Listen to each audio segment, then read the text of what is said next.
আমরা এখন এসছি একটা পুকুরে যেখানে পানি ফল চাষ হচ্ছে। এসে একটু শুটিং করলাম আমাদের মধ্যে সেই বিখ্যাত। এই টাকলাদা কই গেলে? এই কই গেল? টাকলাদা, গোপালদা, আমরা এসে গেছি একটা শুটিং করতে। এই যে সেই পানি ফল জায়গা, পানি ফল, এখানে পানি ফল হয়, বিশাল পরিমাণে পানি ফল হয়। আরে বাবা, টাকলাদার টাকটা চকচক করছে তো পানি ফলের হিসেবে, পানি ফলের কাছে। আরে টাকলাদা দেখো অবস্থা, পানি ফলের আবহাওয়ায় টাকলাদার চকচক করছে। পানি ফলের আবহাওয়ায় টাকলাদার চকচক করছে। দারুণ একটা জায়গা, বাহ। আরে গোপালদাকে একটু দেখাও, উনি আবার হিংসা লোক বিশাল।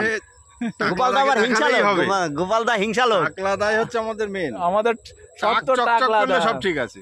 আমার উপর মাঝে মাঝে খেপে যায়, টাকলাদা। এই হচ্ছে টাকলাদার দোষ, কিন্তু মন মান লোকটা এত খারাপ। রতন খুব ভালো, দোষের মধ্যে মানে একটা দিকে হচ্ছে খারাপ, সেটা হচ্ছে আমার মনের মতন হতে পারলো না। এই যে আমাদের সাথে সেটাই টাকলাদার পরিচিত একজন। টাকলাদার মেন প্রবলেম হচ্ছে, আমি টাকলাদার বাড়ি মাঝে মাঝে যাই, ও থাকে না বাড়ি।